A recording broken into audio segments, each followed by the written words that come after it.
are you doing? Yay. Shaban. House. Hi, Marie. Hey, and we had a time mess up too. So thanks, friends, for those of you. I was talking to Colleen yesterday, and she's like, hey, you know, there's a time change. And I'm like, I'm just going to go by my time. What's going on here? And trust that everybody else can figure out how it all. Yeah, I always mess up the time frames. You're always on time, though, so you're good. Well, thank you, my dear. You know, I try. I think we're live. Do we do it? Yay! We did it. Thanks, friends. Thank you for being here in YouTube land and Zoom land in the Zoom room. I'm so excited for these shows, and I apologize to anybody who was kind of, what's happening with Miraculous Mondays? I'm like, it's not 12 yet, where I am.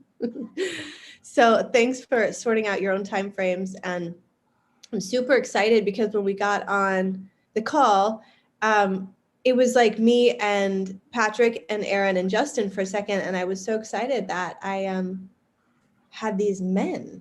And I think that that's one of these themes that I really appreciated about these weekly calls is the integration of the masculine and the feminine together, and how we're working this energy, and we're showing up, and we're both working it within ourselves, but also as we show up. And I just love that men are more and more interested in these types of conversations that, you know, in the past, a lot of the dudes in my life thought were girly or whatever. You know, why are you spending so much time on your diet? You just eat a burger, you know, it's no big deal. And I'm like, well, I know a lot of dudes that are juicers and fasters and trying to get their health optimal as well. And it's super inspiring for me. You can tell I'm super activated. And yeah, happy to be here. Should we do a little meditation before we get started? What do you guys think? Is that a good idea? Always a good idea. I found that post from my old business stuff that was like, what was it? Meditation is love's medicine. That was a good line, right? Love's medicine. Meditation is meditation is medicine. The only kind we really need. And juice. All right, friends. Find yourself in a comfortable seated position and notice your feet on the ground, and rest your hands facing up and open in a receiving manner. I invite each and every one of you beautiful souls to now close your eyes and take a couple deep breaths, signaling to your body it's time to relax. Breathing in through your nose, letting your belly get big, and just breathing out through your mouth. Nice and simple to start.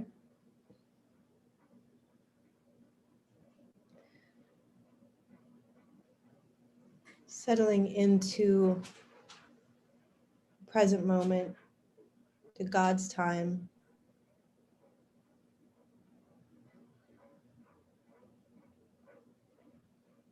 Into this miraculous field of energy where all is one, all is perfect.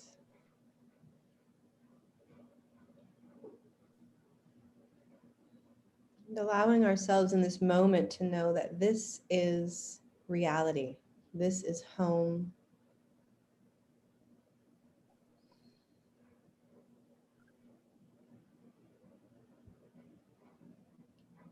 More and more letting the activities of the morning and what's to come later be in those time frames.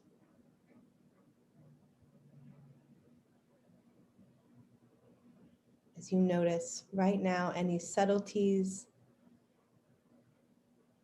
of sound,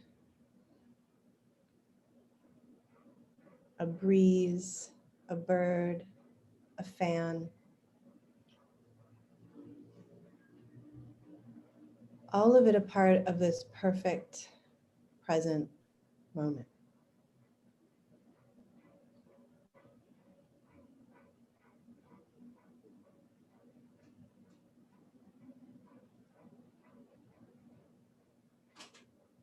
Asking that any energy that is not yours be removed now from your field, from your body, from your energy centers. And as it's removed, being replaced by your energy, magnetizing all of your energy back in.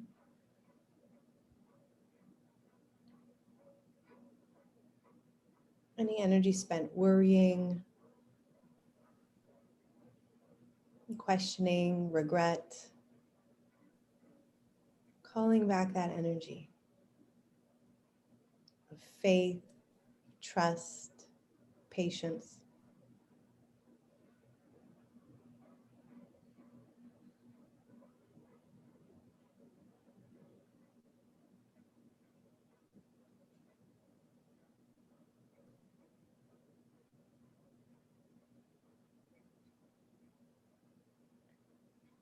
And asking that the divine hand be a part of our time together today, throughout the week, that we might become more and more aware of the miracles, the magnetism, the magnitude of our experience.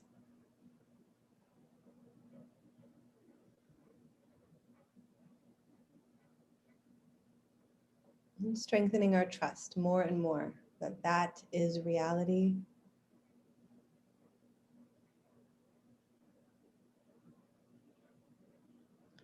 And we'll take 3 conscious breaths together to the count of 4, 4, 8. So you can breathe in through your nose as you're ready. Let your belly get super big. Hold your count when you're all filled up. And then exhaling through your mouth, audibly. And 2 more, breathe in. Hold your breath. Listen to your heartbeat. And open your mouth, exhaling.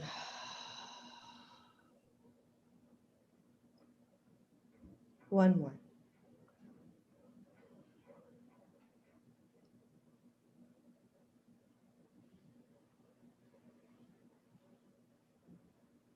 Exhale.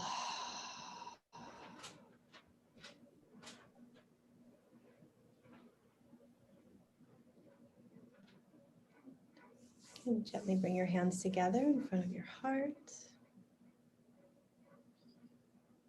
And with love and with gratitude, namaste.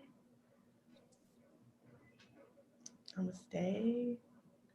Beautiful humans. Woo-hoo. You're all so amazing. I feel so honored. I feel so grateful. Here comes Nicole. Wow. All right, guys. More guys here? Wow. Have we more as well? Hang on. To go past over here now. We've got a All right, Full guys. house. We're Ooh. balanced. Full house today. And you know what's so amazing is that, you know, in the past, there was a lot of, and I think maybe some of you probably resonate with this. It used to be like, you'd have to do all of the things, like you'd have to send out 7 emails and have everything graphically and then put at least in the business world, then you would have like your Instagram posts and your Facebook posts and all the things. And then yesterday I was like, you know, I should do my post as I like fell asleep. And then this morning I was like, oh, I've got to do my post. And I did the post, and then it doesn't matter because now we're in this field where it's just happening organically, and the effort, it just feels so amazing to not be putting so much effort into anything. And that's kind of what I wanted to talk to you guys just a little bit about before I opened it up for all of you incredible humans to share your experience on this. But I've, you know, some of you know I've had 2 birthdays this month. March is a big month for our family. And so I turned 41 and my daughter turned 7 on Friday. And we had this opportunity, you know, my 7-year-old definitely has a sense of style, and she knows what she wants. And so she wanted to have her birthday party at one of like the coolest, hippest beaches in town. She wanted to invite all her friends. And she got out this vegan cookbook and she's like, and I want you to make this and this and this. And I was like, okay, you know, and as you guys are all well aware, a lot of us are in this juicing, feasting business. And so I haven't really been in the kitchen. I haven't really put on like prepared foods. And the kids were all really simplified. They're having smoothies for dinner and salads. And so I hadn't cooked anything in a while. And I had a lot of like energy around it. I was like, well, you know, we're not supposed to be cooking the food. It makes it acidic. And so my mind was just like, I can't believe you're doing this. But then the other part of me was like, but your daughter asked for this for her birthday and they're transitioning and her friends are transitioning too. So not everybody's going to decide overnight, like a lot of us, to be just like, F that, I'm just going to forget it all and go this direction. I think a lot of people are still kind of, you know, in the question around it. So in my mind, I kind of set it up like, all right, this is going to be about demonstrating and showing how delicious vegan food can be. As many of you know, I grew up in restaurants, so I'm a bit of a chef myself, and I love to prepare food and I love to share. I love to feed people. It's in my culture. There's something about that that's been kind of, you know, hard for me. When I first asked Josh X about this diet, I was like, well, what about like the family gatherings? What about sitting down? What about I know Nicole, you said this recently too. It so resonated with me. Like, what about my grandmother's recipes? And, you know, we're just not going to eat anymore? Like, oh my gosh. And so the mind gets a little bit concerned about those things. And all of that was super present for me on Friday as I was preparing this food. I burned myself at one point. I was, you know, trying so hard to just put the love into it, not taste anything, right? The level of discipline, I have to say, from, you know, pat on the back, Marie, you did amazing. So we prepare a beautiful, it was like a corn chowder. I cooked it the least amount I could have, and this great like spinach and artichoke dip with a cashew cream. And I really went for it. And we brought all of this beautiful food to the beach, and our whole community came. A lot of the parents know that I love to be preparing. And so they were super excited. And I was, as we got there, kind of like, all right, here we are, you know, and all the kids were running in the ocean. It was just this great party, and I was serving people, and they were like, oh my God. But I want to tell you what the winner of the afternoon was. The orange juice. The orange juice. We made buckets of orange juice, and I'm telling you, the people just guzzled down the juice. And one of the dads was just like fascinated with everything juicy. He was just asking me a gazillion questions and like, what, you really been living on juice for how many weeks? Like, what are you doing? So I was watching as this was happening with all the kids and all of the things. And I just thought to myself, like, wow, we're the leaders of mankind, friends. We are. And we are literally showing people, just by the way that we live and just by being as honest and as raw as we can, literally and figuratively, how to do this.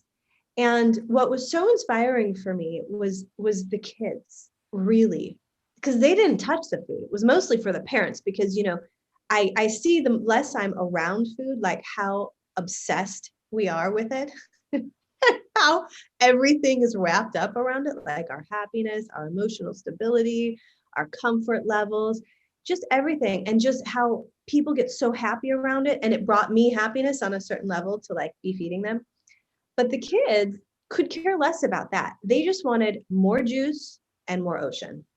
And for them, they were high as kites. They were having the best time ever. And we had this raw cake at the end, and it was really beautiful. And you know, we were singing happy birthday, and they were the kind of candles that they keep lighting as you blow them out.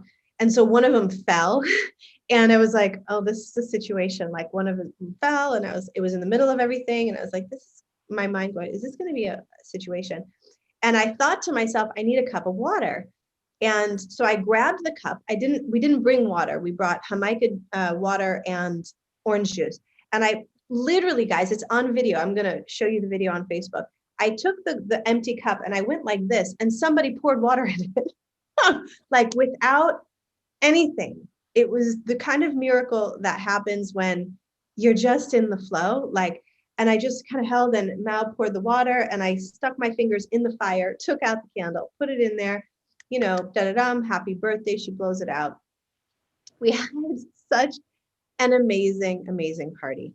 And the issue, that the only thing that I wanted to kind of bring to you guys and kind of open up for discussion is this. As we're prioritizing this kind of lifestyle and we're sharing it with our friends and our families, and a lot of people are into it, you know, a lot of people think we're nuts, we're starving ourselves, or, you know, we're off our rockers or whatever. But I think that this magnetic energy is very attractive. And so there's a curiosity that happens, right?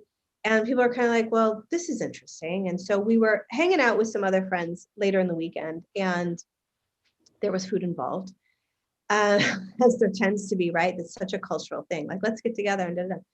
So one of the moms had asked me about something. Oh, there was a plate of hummus on the table, and it smelled really bad like garlic. And I grew up in a Mediterranean family, so garlic isn't everything, okay? So it's just, we do garlic. So the fact that right now I'm so repulsed by it is really surprising to me. So there's this great plate of hummus on the table. I want nothing to do with it. It's making me nauseous.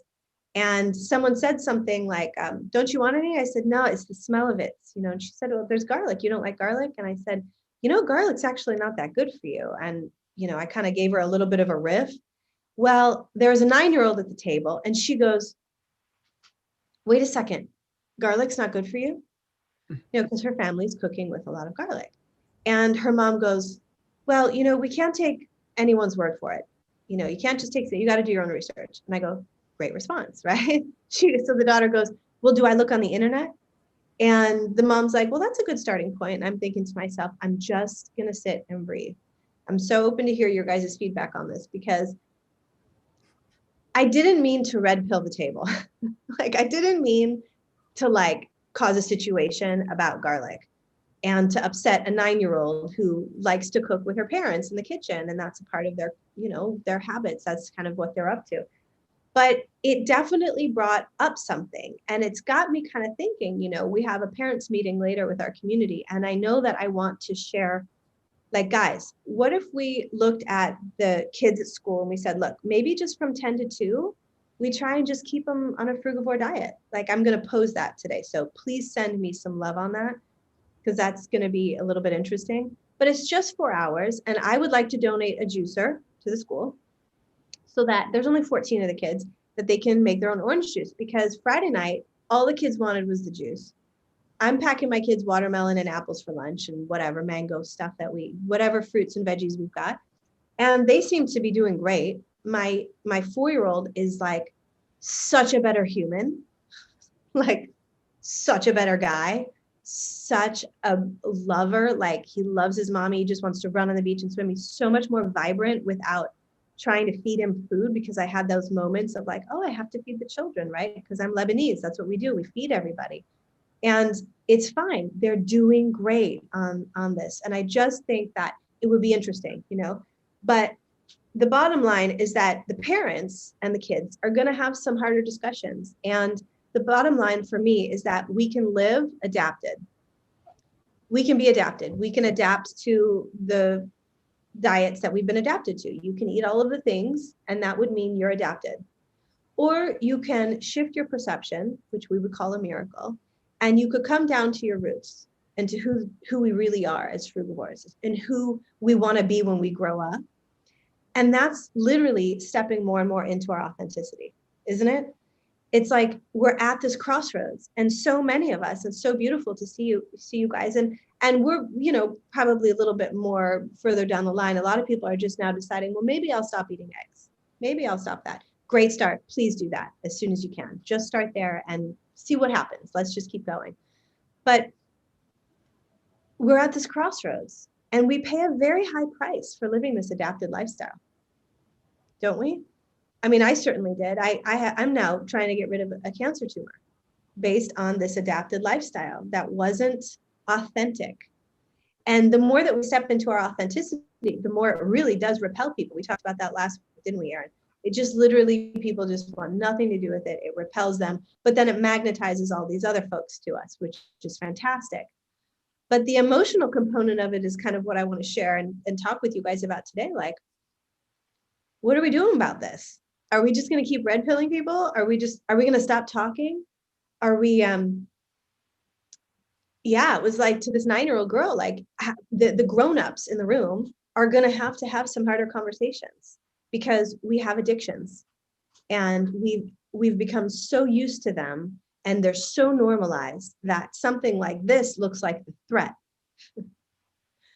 when it's actually the key to hell. It's the key to heaven. It's the key to heaven, isn't it? It's the key out of all of this. It's the one thing that we really need to focus on is what we put in, is what will come out. And the purity of what we put in will inspire us to have more purity of thought and more purity of action and more purity of communication and all of that. And so it really is a deep purification process. And I am trusting and hoping and holding this vision that we're all going to be together in these big fat communities sooner than later, where we're not going to need to have these conversations because the people that show up are the people that want to do the work and the people that want to get off all the things. And we're going to be able to make it really easy for them with community kitchens and raw crackers and transitional foods and just the abundance of free flowing juices and all of the yumminess that we're all like really into right now.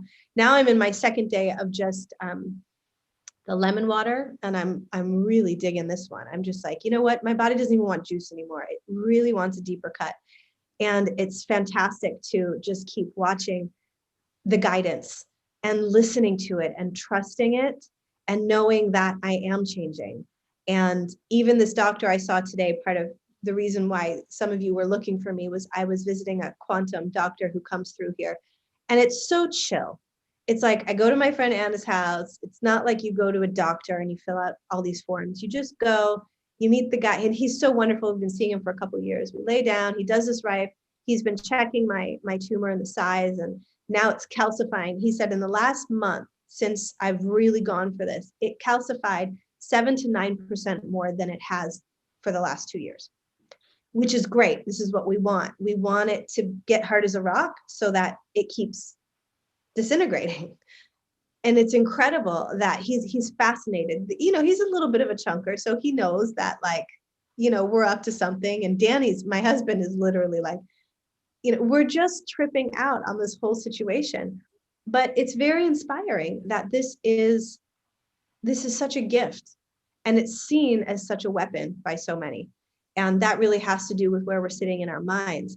But it's a transitional experience. And yeah, I wanted to just share that. I wanted to share that it's working. It's really deep for me. I think it is for a lot of us in this circle, those of us that are feelers. It's not always been pleasant and high vibed. I'm super grateful that when it's time for Miraculous Mondays, my inner teacher shows up and I feel like I can share the love. There are definitely moments where, you know, 2 hours yesterday, I was like, wah, you know, but it passes. It does. And I'm stronger on the other side of it. And the last thing I wanted to share was that I picked up the Bible yesterday. And as you know, we have this Bible study with Justin and Charlie that we do every Wednesday. And it was a quote around being like the children. And it's the children that enter the kingdom of heaven. And as I was sitting after my crack out in the morning and, you know, just being a little bit spun and foggy and all of the things, and we went to the beach. And my son, Danny, was surfing. And generally, I'm not usually without him by myself in the ocean because I get a little bit nervous and the waves are just fucking huge. Okay. They're huge. And he's 4 and he's not afraid. He swims like a dolphin. He's been swimming in the ocean since he was 2. When you guys see my son swim and get on a bodyboard, you're going to be so like, your mind is going to just go, wait, that's crazy. Because his body in the ocean and the waves, he's not afraid. I'm afraid. I just am. And so Danny was surfing and I was saying to Adam, listen, sweetie, let's build castles. I was trying to get him out of the water because I was just a little bit nervous about it. And he was so amazing, you guys. Be like the children. He was like, cool. He's like, you can't get me. And so this is what we did for like an hour. We ran up and down the beach. We just ran up and down. We were jumping on the rocks. We were jumping up. We were getting back in. I was pulling him back out. And it was that healing energy of being with him fully present, not worrying about the past, not worrying about all of my regrets, all the things I didn't do right. I mean, just the insanity of this brain, of that 10%. It's so crazy, and how it just every now and then just takes over. But when I really can let it go, wow, and be in the present and be like the kids and run in the ocean. Seriously, I was so uplifted to the point where we picked up my daughter who was with a friend, and there was a salsa band playing at this little restaurant, and all of this delicious vegan food for my family. And they ate great, and I was super happy with what they ate. I was so pleased. And there was a salsa band, and then we just danced like for like an hour, and that was Sunday. Can we talk about miracles? Like, you can't plan that stuff. You can't. I was like a total crazy person, but I kept surrendering, kept waiting. I kept waiting for it to be lifted. It was, and then it was like the red carpet. And this is God, man. It's so brilliant. It's so brilliant. And now we're taking salsa lessons on Monday night, me and Danny. How fun is that? Wow. Right? And when you guys all Awesome. come down here for our 10-year anniversary, which is May 8th, I hope all of you beautiful humans come. And we have this huge party. We're going to have a salsa band, and we're going to have tons of juice and all of the animals that we love. And we're just going to celebrate love and family and community and all of the things that we deserve and that we're now claiming and reclaiming in our reality. And I'm so proud of each and every one of you. I'm so honored to be with each and every one of you on this journey. And yeah, that's my wrap and my riff for today. And I'm so excited to dive in and hear what's up with all of you guys too. When did you say that the party is? May 8th. May 8th was the day that Danny and I met in Stockholm, Sweden, strangers in the night, passing. And I was drinking whiskey and smoking cigarettes. And he was also doing the same. Those were the vibrations we were on back then. I had just lost my husband a few months before. And I was with my mom in this like self-indulgent, not egoic indulgent, not self-indulgent space. And I was there to teach yoga training, FYI, the next morning at 7 a.m. And Danny was like, "You're a yoga teacher?" And I was like, "So?" Don't judge me. My husband just died. I'm totally going crazy right now. And, that's how we fell in love. And now 10 years later and 2 kids. And yeah, that's our story. Wow, so you went on the journey together. That's really miraculous. Amazing. Totally miraculous. His Yeah. father had just passed. We were definitely brought together.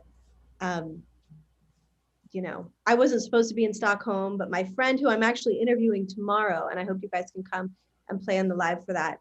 He's an amazing astrologer and yogi and musician. Siobhan, you have to meet this guy. He's on the guitar. I mean, he's amazing. He's like Neil Young. He's so good. And he basically came to San Francisco when my husband passed for the celebration of life and was like, "You need to come to Stockholm. We have this training. You have to come." And I'm like, "I can't teach. I'm going underground. I'm going into the rocks. I'm going down. I don't want to deal with any of you." He's like, "You have to come." So that's how we went to Stockholm. And he said, in my chart, I was going to meet someone and I was going to have children. And I wasn't meant to be like a widow and go like into depression, all those things. And I think that's why a lot of that stuff is coming up for me now, because I didn't deal with it then, but I'm stronger now. And I know that it's not real. I know that it's passing. And so I can deal with deeper levels of my own suffering and my own pain and my own karma in a way that I couldn't 10 years ago, which is amazing. But he called me. He was like, "You have to come." And I met Danny the first day. Wow. Wow, because I nearly married a guy, we call it the mock wedding, years ago, and my boyfriend had died, and his daughter died 4 months after my boyfriend died. So we met like about a year or 14, Wow. 15 months after that, and I was thinking, oh yeah, We'll heal together. No, no, he was a basket case because his daughter was murdered actually. And, so yeah, intense, exactly. So that never worked out. So I'm glad yours did out of grief. That's that quote that God, what is it? God closes a door and opens a window. I like to think he closes a window and opens a door, but it was, nothing is ever lost. I don't believe in loss. I absolutely believe that everything is working in our favor, even the hard stuff. it's a purification process, and we're constantly learning how to embody more and more of our authenticity, to step out of these adapted personalities that we've just accepted. And a lot of people seem to be, okay there.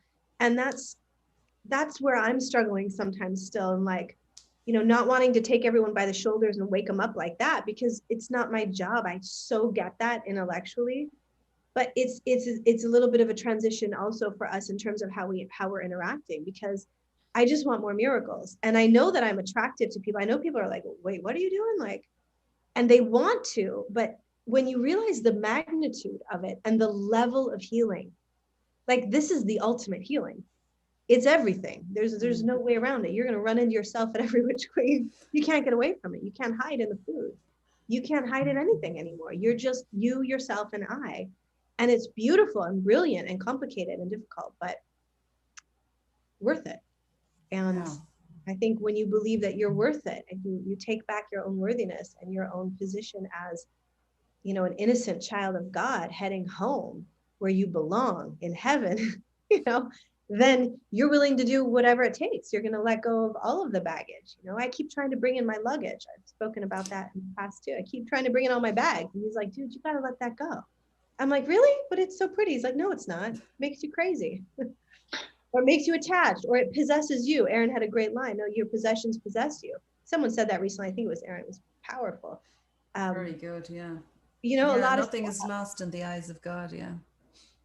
and we're so like getting refined, and I think ready for some really, really massive stuff. I try not to get too far ahead in the future, and just really stay present. Like, look at my kid. And one last miracle I want to share with you is I met this guy yesterday on the beach. I was talking to Colleen on the phone, and I rarely talk on the phone at the beach, but I wanted to check in with them. And so the sun is setting, and this guy comes and sits next to me. He's got all these dreadlocks, super cute. And we've met him a few times, on the beach. Danny knows him. He's into permaculture and things. And so I'm watching him play with my son, and I finish the call and we start chatting. Well, long story short, turns out he's 23, and his partner is 7 months pregnant, and they're up in the mountains. They just got a place up in the mountains. You guys know I talked last week about that, how much I love the mountains. They got a cabin. There's this famous midwife up there, not famous like by, TV standards or anything, but she's very well known in the community. She's super old, and they're going to go up there and just hide out in a cabin and have this baby. Lonnie, you're going to love this story, right? Have this baby in a cabin. They're totally going on the raw thing, all this stuff. And I realized that I met him because he's kind of freaking out. Rightly so, right? He's like, I'm kind of in a weird headspace. I'm like, listen, brother, I was so infused with the love of God last night. It felt so amazing to take his hands and say, I'm here for you. You call me anytime. I love you. Me and Danny, you want us to watch that? Whatever you need from us, we are so here for you. We're going to be up in the mountains in April. We'll come see you. Whatever you need, we're here for you. And I saw his old pattern come up because he knows that I'm a coach and a teacher and all that stuff. Go into money. I go, don't even. It's all good. Like, I kind of read his mind. It was a little telepath. Don't even, please. It's all good. And the relief on his face, and he hugged me like, thank God, and that's God. God's got our back. He's doing this. I'm just showing up and trying to get as empty as I can, which is not always easy because I'm, kind of filled with yuckiness. It's getting cleansed, but we're doing the best we can. And then the service, like, I was so high. And then after that was the whole salsa thing. So, the gifts of God, the abundance of this is just, it's really humbling. So grateful. I'm so grateful. I'm so grateful to each and every one of you for holding the space for me, because I know that without knowing that a bunch of you guys were doing this too, I might have, just dipped in. And I've had a few moments, but it's working. It's working. And that's all that matters, is that it's doing it. Our yoga teacher had a great line. He said, you don't do yoga. Yoga does you. Everybody's going, I'm going to go do yoga. He's like, no, you're not. Yoga's going to do you. You're going to show up, you're going to breathe, and you're going to let the process unfold. And I love that. And it feels very relevant to what we're up to right now. So that's my line. I'm so excited to see some new faces here, you guys. I want to make sure everybody gets a chance to share. Alan, I'm super psyched you're here, brother. I want to say to everybody, I don't know if you caught it in the beginning of the show, I was in a Dr. Morse group on Facebook, and I haven't even been on Facebook that much, Alan, which is why this is miraculous. And I'm literally in for maybe 10 minutes a day. And I got in, your post was the first thing I saw. It was about your journey. I sent him the link to Miraculous Mondays. I was like, brother, we love you. Come and hang out. And so I'm super glad you're here. I don't know if you're ready to share with us, or if you have anything, we're happy to hear from you, or if you just want to chill, it's totally your call. These are really free flowing shows. So. Okay. Well, happy to be here, and happy birthday, by the way. Happy birthday. Glad to be here and meet all of you. When I first started the diet, there wasn't a lot of people around my near me who is even vegan. I came from the island of Tinian. I'm currently living in Japan. Oh, wow. In the island of Tinian, I would say the population is about 3,000. And out of the 3,000 people, maybe 2 people, including myself, is a fruitarian. And yeah, fruitarian and vegan. And I was just thinking about what you're talking about red pilling people. Around day 30 of my diet, I was so excited because the results was just amazing that I wanted everybody to like, hey, think about trying this out. So I'll post the results like, hey, this is day 30. I post the video of me climbing a coconut tree, you know, like, hey, day 30 on a fruit diet. Look at my energy level. And then this is where I started like red pilling people. I would tag on my Facebook post like the mayor of the island, you know, and I'm like, hey, look, I've been on this fruit diet for 30 days. I have not died once. You know, imagine on this island, it's tropical, and we have a lot of land that is jungle. Imagine I was typing something like, hey, imagine like the islanders, everybody just getting together, planting lots of fruits, and then the children in school, in the public school, giving them all you can eat fruit for lunch. Can you imagine that? You know, nobody on the island will go hungry. I got no replies from I got no replies, and then you know, I kept trying to like, you know, push this diet, and then eventually I was just like, you know what, I'll just post my results. If people are, you know, are interested, if people know that they need help or know that they are in need of help and can admit that, then they'll come to me and ask me like, hey, how are you doing this? So what about protein? What about vitamin B12? What supplements are you taking? You know, like, what are you eating? Like, like, can you give me a list of what you eat every day? And then it's very hard. It's difficult because it's like whatever the universe gives me that day is what I'm gonna eat. But and so that was my red pill story. I started out kind of aggressive because I was super excited and I didn't know how to act because of the results I was getting. I was really overweight, and then by day 3, I could just look in the mirror and I see that I'm really slimming down super quick. And that was March of last year. March of last year is about 180 pounds, and by July I was down to like 119 pounds. And I was just like, whoa. At this point, people were still kind of getting scared for me. But as more months went by, my weight started coming back up, and now I'm back to 150. And people who are worried about me no longer says anything. You know, they're really happy. They're really happy for me and all that. But imagine in the beginning, everybody's like, "This is crazy. You should not do that. You know, you're gonna die." But now it's just like, hey, look, day 365. I have not died once yet. These are my results. You know, like I don't go out and be like, hey, you guys should do this diet. I just put my results down, and you know, if people read it and people are interested, and yeah, please come and ask me if any questions. If you need help, I'm here. I do it all for free. You know, I'm not here to sell you guys any pills or anything. I just want to share the knowledge to the world, and Beautiful. hopefully, it helps the world have a better future. No more processed food, no more losing to big food industries, no more diseases from eating these crappy foods. I just doing it to help the world and Wow. hopefully become a better place for our children and grandkids. Yeah. My gosh, you're so amazing. We love you so much, Alan. Thank you so much for sharing that.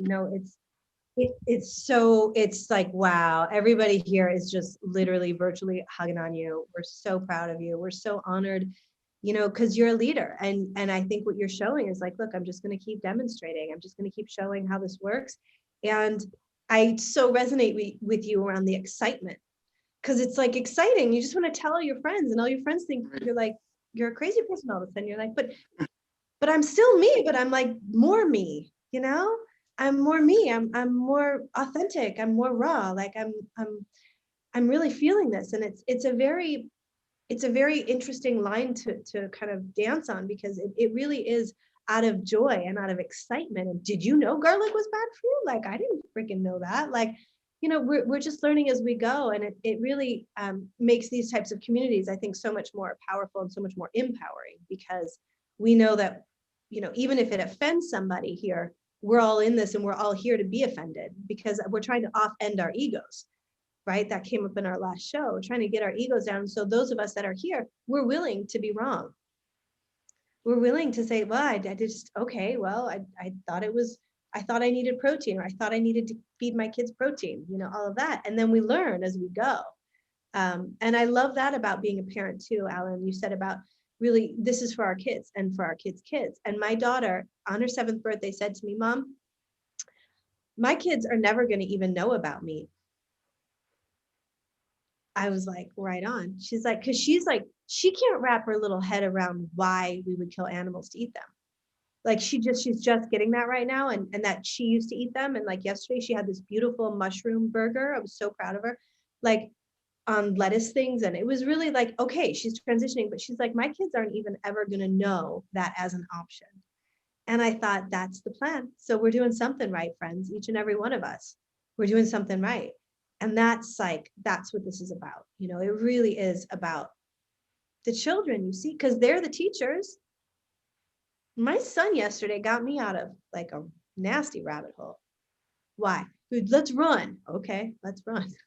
So simple. Alan, what a superstar. Wow. We're so glad you're here. Who's next? Who wants to jump in there? Aaron, Justin. Aaron, what do you got today for us, brother? So much stuff to unravel. Perception. We talked about that. What we perceive as our reality. This journey that we're going down. First, we got to realize that we're perceiving this world, and we're not this world. We're not this body that we're walking around. We're experiencing it. So everything that happens to us is happening for us, so we could learn. And that's what our journey is. So nothing that we perceive should affect us at this point, with the clarity that we have, letting all the light in and all the dark out. Perception is what our reality is. So there is no good and there is no bad. It's all here for us to learn. So all these experiences that we have is just for us to learn and level up again, and just keep on leveling up, especially now when we're at the point of our journey where we're, I don't know, going full speed ahead, I guess. Now we have the little bit more clarity where we could see these little subtleties in life, that it is all perception. All these experiences we have, even the good ones, it's all perception. And what we need to get to is actually observe the perception and observe the happiness. And, that's still not us. Even the happiest of happies, that's still our perception of what this reality is. And we're just this energy. And once we get closer to the unity in consciousness, it becomes more clear that no matter what we do, good or bad, it's all for us, for our journey, so we could learn, so we could get back to that single point. And Charlie does a great job. We fall down from singularity to duality, but then we fall again back to singularity, which creates the diamond. And that's what the trinity of life is. So as we're down on this journey, going from duality to singularity, now we're noticing as we sit here and get challenged with the duality of life, it becomes less and less important. And then we become one again. And then we're not a man or a woman. We're just there. We're just now in the present. And that's when we get our presence, when we're in the presence. Because when we're in the now, we win. We won. Yes. So it's a holistic, like what you said, Marie, it's just a piece of, we were pieces of ourselves before. Now we're whole. We are becoming whole. And what we're doing, we're actually activating that junk DNA that's inside of our body so we could actually perceive of this new reality that's being presented to us in a whole new light. Because what is light? We're letting all this light in. So now we could see the light that we're letting in. We're thinking we're just drinking food and we're just drinking orange juice, but we're not. We're drinking wisdom. It's such a purified and holistic way to go through this journey and be presented with this reality this construct that we decided to come down into. So the journeys that I'm witnessing, that we're all witnessing together, is just beautiful. The growth that we're having in an abundance immediately on these conversations, on our days away with our family. It's mind-blowing how fast we're going. It is light speed. Nothing could stop what's coming. It's just amazing. I love all the new energy. That's all we are, is just little energy balls. Everybody's just glowing. Every time we see each other again, we're just, look at how you just look amazing. And then the stories that we have, and just the energy that we bring to these little square boxes that we meet in is just nothing like anybody else. Like, I don't have this energy with anybody else that I'm physically, or I'm perceiving that I'm physically seeing around. There's none of this. It's coming from me. It's coming from you, which we're getting to us, and we're getting to unity. So I love you guys so much. So much to share on this journey, so much growth that we're going through. It's just amazing going to be able to share our path with everybody. So then we could be that beacon of light, so they could see us as a lighthouse. And, like Alan said, we're just going to pave the way. And that's what we're doing. We're really paving the way. We are at the precipice. We are at the forefront of this whole thing. So anytime that you guys are down, or anytime that, things aren't right, that, you're doing the work. It's just another little obstacle for us to be challenged with, that little piece that we want to get away from, to get back to our holistic being that we are, and just become one again. So I just so grateful to journey with you guys. I just love waking up. I have so much joy every day. Get my routine in with the meditation and just yoga and qigong, and just really work on the energy, and knowing the whole entire time I'm doing all this, like you're saying, I'm not doing the yoga, the yoga's doing me, and I'm not doing any of this. I'm just perceiving it. I'm just this energy ball controlling this meat suit that allows me to do this and challenge what I perceive of feelings of hot and cold and pain and anguish, or happy and joy. It's really all perceived, every bit of it. The food that we eat, I'm not sure if we need to eat that. I think it's just like the Matrix and Cypher. I know the steak isn't real, but man, it sure does taste good. But it's not real. Wow. So I don't know. Just been Go ahead. Go ahead. Sorry. Nope. No, I just getting really deep lately, and I'm just so glad I'm able to have a little bit of a voice that people could hear, because it does feel lonely sometimes. But used to feel lonely before, when you could talk and nobody would hear you, and kind of really isolate you in that. But it was good for me, because that's what I needed in my journey. And I hold my spot in my mind, and hold my spot, or now that I could share it, and the unity and the synchronicities with everybody. And it's just beautiful. I love you guys so much. We love you. Charlie's giving you so much right now in the chat. We love you, Aaron. And your brightness, like your consistency, your groundedness is really serving me. I just want you guys to know that. Like, I think about you all throughout the week. Like, you're my mighty companions. This is what this group was meant to be about. It really was about having mighty companions on this journey. home to God, where we belong, where we long to be. And you're really speaking to, in terms of perception, the yogic principle in the 8 limbs of pratyahara, which is the withdrawal of pleasure and pain, and the observation of reality. And that's so beautiful to hear you speak to that, because that's what really gets me out of jail a lot, is like just trying to be like, okay, this is happening. This is not necessarily me or real. It's just let me pull out of this experience a little bit. Let me pull out of the craving or the difficult conversation or whatever I've brought into my reality. But the less the higher I stay in my mind, the less I bring those situations to me.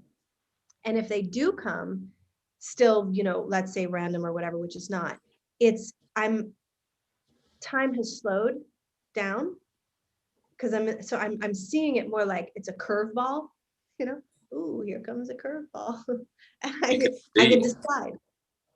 Say it You again. could see your ego. You could start seeing your ego. And that's where it is, where you see your vehicle, then you see your ego. And then I was in my ego, but now I'm able to pace it back, where I'm watching the ego. And there is that time delay where even the physical action of moving my arm or anything, I'm seeing there's like a 1/10 of a second delay where my mind, there's that energy that tells my hand to move first. And before, we're so busy, we just think this is what we do. But no, there is a delay. There is that thought delay. So when something comes in at you, we have that chance to become godly and one with it, or we could allow our ego to take over. And it is that duality of life. And that's where you could even step back, and now you're just observing the duality. And then of course you always want to go right. So, you just turn this guy down, but he's always here because he wakes up every day. So it's a good place to start pulling ourselves back to. And it looks like everybody's getting there, especially with this food and the clarity and the drive and the want that we have right now. And the beautiful guidance that we get from Charlie and Josh and Santos. It's just amazing. It's holistic. It's very, very holistic. They have very key points, each one of them, very key points that they focus on, and bringing those all 3 together and teaching from that. It really does come down to magnetism. Everything in motion is magnetism. Everything that has mass is magnetism. It's just magnetism is everywhere. So I'll let everybody else speak. I love you guys. We love you. We love you. It's like my yoga teacher, just because he's present with me today somehow, he used to be like, this is how we need to, reach for something at the table.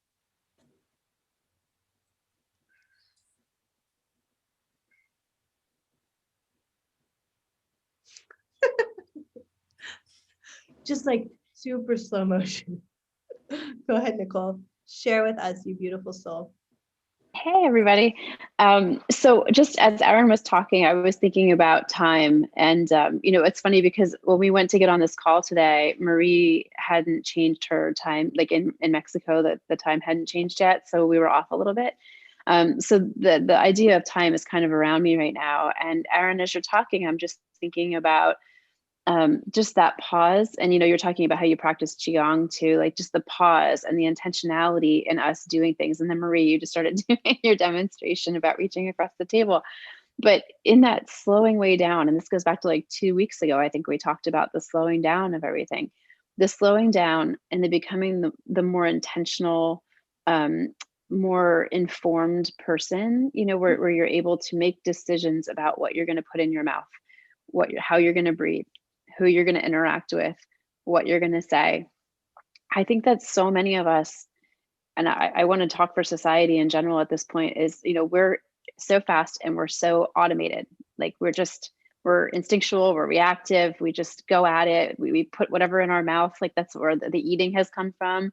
Think about fast food even, we've gotten so far away, I think, as a society from pausing and considering and really delving into what is this thing I'm about to say? What is this thing I'm about to do? What is this thing I'm about to eat?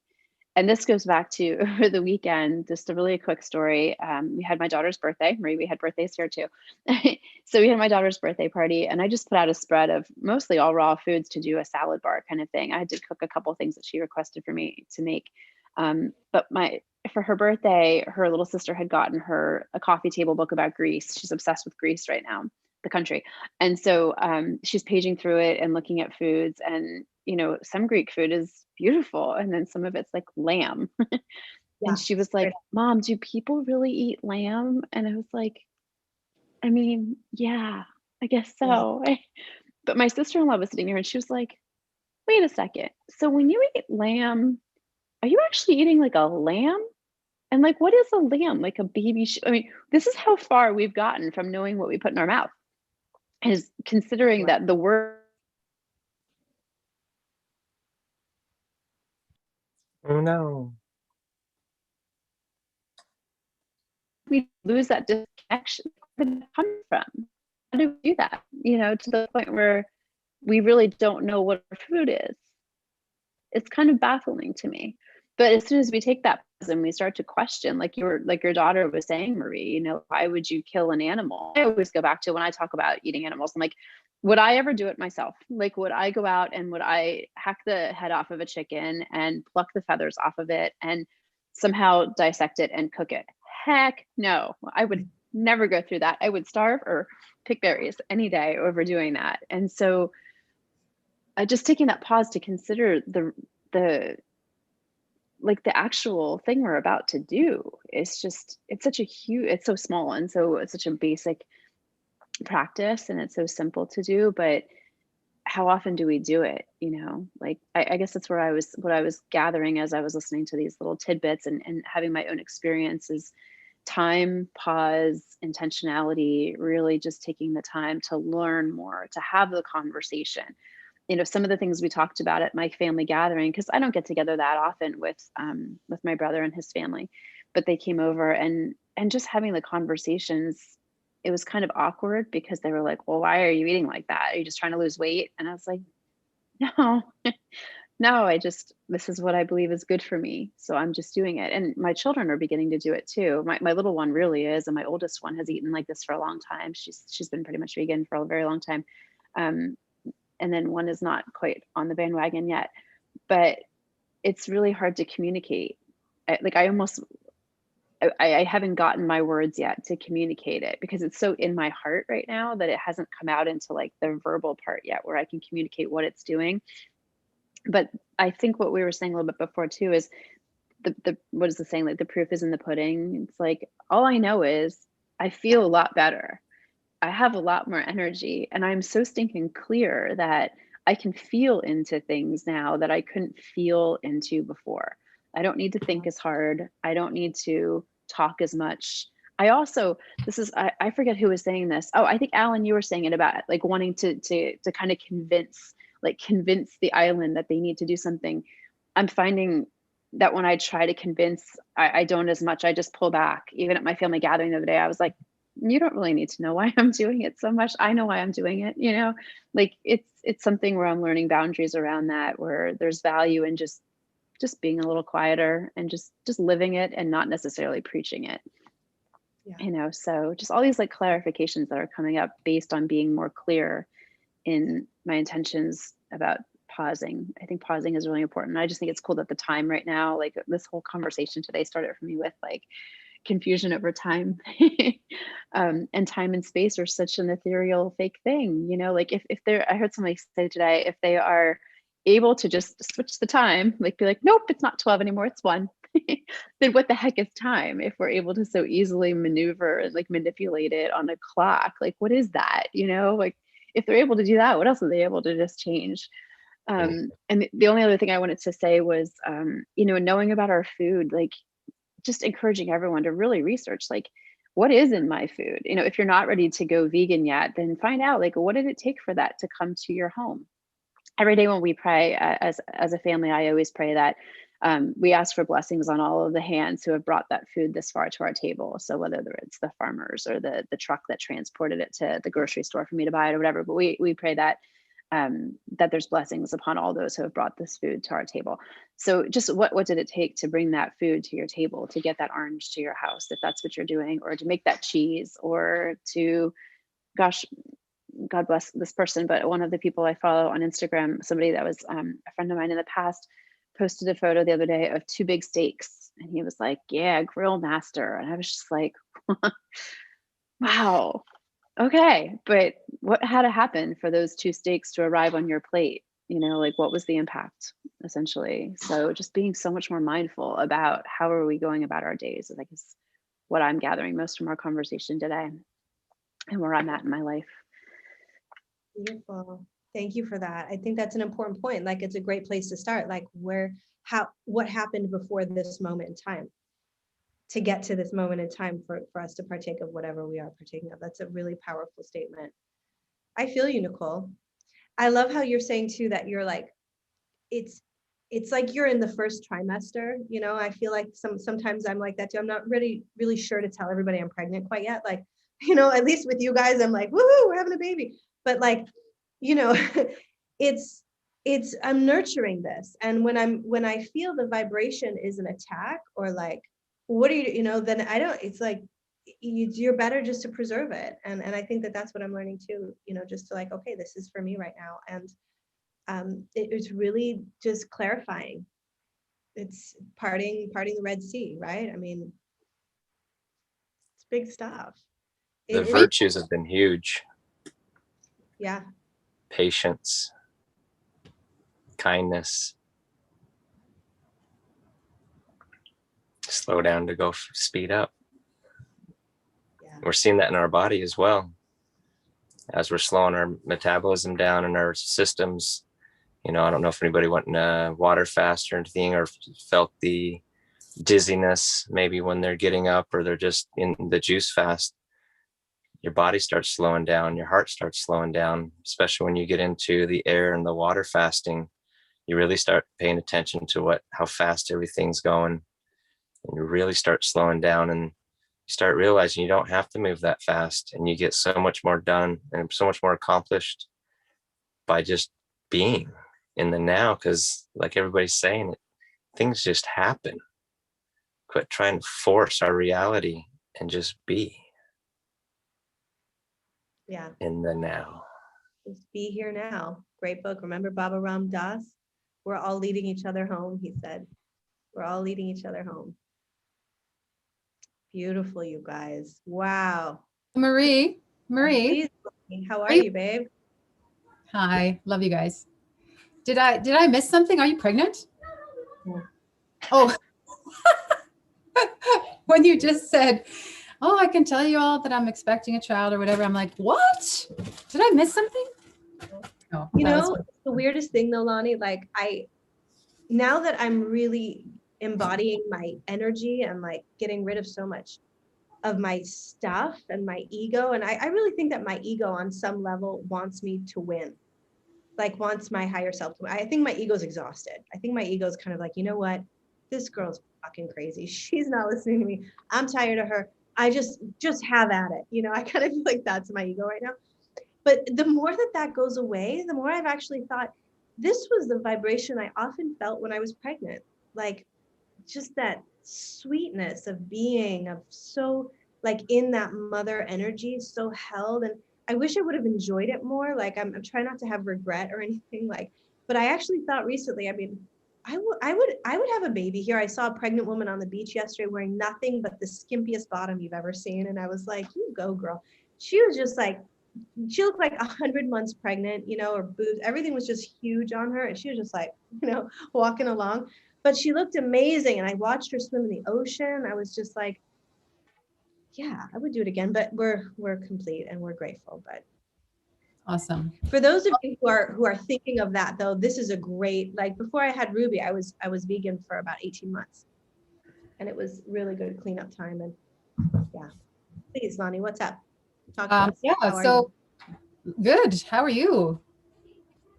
Yeah, it's good to see everybody. Yeah, so I can relate to so many things because it was my birthday as well in March. We're all Pisceans, and actually I'm a twin with Justin, so that's very cool. And it was also my daughter's birthday just on Saturday. She turned 7. So isn't that crazy? Wow, So- we're all family, I guess. Yeah. So we didn't go to the beach because where I live, it's a little bit different, but we did go to the tobogganing hill, and we went tobogganing in the snow. So that was super fun. We just invited a bunch of her friends to come, and it was a lot of fun, and just really busy. And then we did like a virtual family thing with family members to come and say hi to Sula. And then my daughter Sula is a huge fan of Siobhan.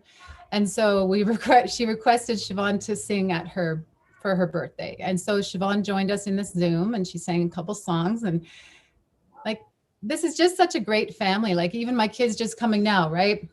Like my 7-year-old, she'll be like, oh yeah, that's Marie. Yeah, that's Justin. Yeah, there's Siobhan. Like, she just knows it. Like, it's like my kids know all of you too, right? Without even knowing you. It's very, very cool. And yeah, like I had a little bit of sugar this weekend just because it was the birthday thing and making a cake and things. I'm feeling the effects of it now because I haven't had like sugar for a long time. I'm not doing the complete juice fast like you guys all are right now. But I did do one in December with the Josh X one. And that was for like 20 days. So I can definitely relate to things like the weight loss, where, I had 2 family members say, oh, we're getting a little bit worried about you're getting too thin. It's like, but I'm feeling amazing. Like, don't you see how I'm glowing? Don't you see how I'm feeling right now? And I'm just like up, and I'm vibing, and I'm just like energetic, but so people are just so warped with just like this physical, let's look at somebody and deem them as, being unhealthy just because the way that they're like looking. Well, if I was pale and maybe I had big bags under my eyes, or I was walking around all sluggish, then be concerned, please, right? Yes, that's for you. That's for you. So, yes, all 3. Anyways, lost my train of thought there, but yes, let's follow the lead of children, because they are so close to the source. And if Charlie is still watching, I'd still love you to come on my show sometime, just to talk about the children and how we can, integrate God into their lives. I'd love to hear what Charlie has to say about that. The reason why I'm able to be here today is because normally I have my show at the same time you have your show. So I'm not able to attend. So I'm grateful to be here today because I had a cancellation. So just, love to all of you guys. We'll come meet in Mexico sometime. Happy anniversary. And I didn't know it was 10 years. That's beautiful. That's lovely. It's almost going to be 10 years that I've been single. No. Okay, maybe 5. So that's an anniversary. We're getting ready. Yeah. Yeah. Kind of. But I can relate to Justin the other day. He was, feeling kind of off. I think it was yesterday. So maybe it is relation to the moon, and maybe it is because it's a Piscean moon or something. I don't know. But I'm feeling a little bit low today, which is very, very odd because that doesn't happen to me often. But my kids, I have to say, I always have to involve the kids. But when I was doing that 20-day juice fast, like, they didn't want me to stop because I was different. Oh, Mom, are you going to do that juice fast? Yeah. Because I was just more present. I had more energy. I was in the kitchen more, creating food and things like that. So it benefits everybody around us when we're treating ourselves good and honoring ourselves and respecting ourselves. Then everybody around us gets to benefit from that. It's a beautiful thing. So thank you for having me. Thank you for being here. Thank you all for being who you are authentically and working towards it. The expansion of it more and more every day. It's a beautiful, beautiful thing. So blessings, everybody. Thank you. Thank you, Lonnie. We love you so much. Thank you for that. Hey, Marie, can I pop in for 1 second? We have to go, but this is my little, I call her my little one here.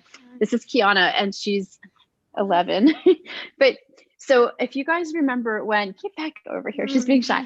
So if you remember, we were talking about, why aren't we taking our own seeds and like using the seeds from what we're consuming? She hadn't heard that conversation, but she was the one who kind of got real excited. She's really into juicing. She's like my master little juicer here. But she got real excited about it. And she was like, Mom, this wasn't not because she heard the conversation. She just was thinking about it as we were taking our own ingredients and cutting them up. And she's like, oh, Mom, why don't we do something with these seeds? So she just now, as we were doing our conversation here, she was outside, stop sneaking away. She was outside planting all of our little seeds in this little, it was like, what is it, like an apple container? We got like apples in this plastic container and each thing has its own little thing. So she's starting her own little garden based on the seeds that she's been harvesting from what we've been eating. So it's mostly, what do we have in there? Apples, cantaloupe. She's not on speaker right now. Apples, cantaloupe, oranges, tomatoes.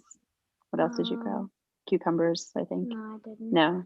Anyway, just a couple of those things. But anyway, so she's really inspired just on her own because this is what kids do. They just know. They're just smart.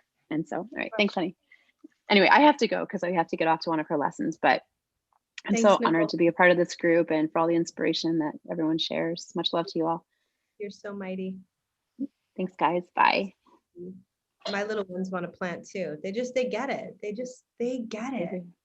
They get it. They're not as convoluted, Good stuff. Who's next? Someone go for it. Come on, Kira, I'm dying to hear from you. I'm happy to listen today. Okay. Can you hear me? You can. Okay. Well, I have been deep diving into the Tree of Chris presentation that Remembrancer and Marie and Charlie put out recently because I thought that it was too much for me to absorb in one sitting. It was just jam-packed. And so I'm very happy to announce that I'm in the second trimester of borning a transcript that I've made for all of you, my darlings. I'm 60% through, and it has the diagrams in it because I just feel that I wanted to study it and have it really be part of my understanding that I can create a platform for my evolution on. And in the process of doing, just wanting to deep dive, I realized I just needed to transcribe it. So it's taken me a week to get to 60%. So I think in another week I'll be done, and I'll send it to Justin so he can put it on his tree. And I'll also post it in the our juicing group on Facebook. And it has brought up so much for me. I'll get to a place and I'll want to go off on my own learning tangent. Like, for example, just the idea of the Christ as the Redeemer. Jesus has been coming to me. And, I want to back up and say that I bought a new computer so that I can do graphics again. For the last 2 years, I couldn't do them on my old computer. It was just not able to keep up with the new software. And the first thing that I created was that picture of Jesus that I posted on our group, because that was what wanted to come through. And it's been the deepest understanding of what the Redeemer is, that he's the guy that beat the system. The redeem, and the etymology of that means to buy back. And what Marie started in her beautiful meditation this morning is that you call back in the light from whatever you're releasing. And the idea that Jesus is the representative of your own Christ self is the Redeemer, meanings he goes to the matrix where we've been in this losing system and calls back in all the energy, all the loosh. And we now can bring that back into our God self. And this becomes this turbocharge of acceleration of Kundalini energy that rises up into this Christic tree that Amber and Charlie are talking about. And I really am understanding how bringing that and calling back the energy that we've invested in the matrix is a huge part of this power activation. And so the Redeemer is the guy who beat Vegas. He beat the Matrix. And how did he do it? Is he exited the left brain.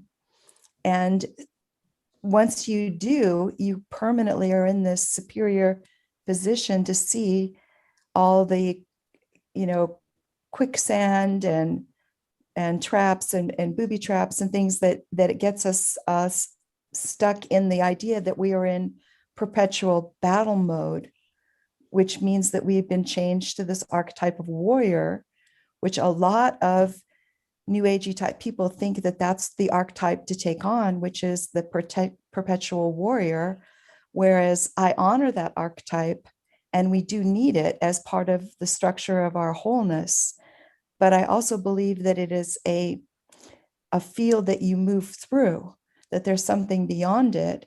And that is the 0 point where you've balanced all polarities. You no longer battle.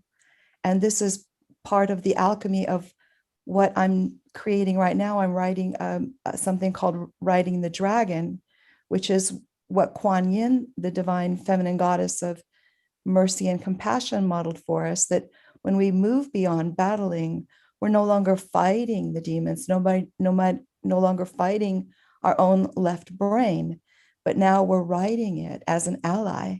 And that's the additional Kundalini boost that keeps us riding the waves. And so we're always going to be in this wave pattern. But when we have this ally of our own energy doubled by riding it now as this force of benevolence beneath us, rather than something that's always attacking us, that's when we find the peace that we're looking for. And so that's what I've been meditating on, and also listening to this amazing long video by this fellow. The video is called something like Trevor, who dry fasted for 20 days. And he did this in waves, starting with 3 days dry fasting and resting and going back to raw veganism, and then 5, and then 7, and then 11, and going in waves with a really deep study and understanding that because he was on a mission to kill something microscopic in his blood.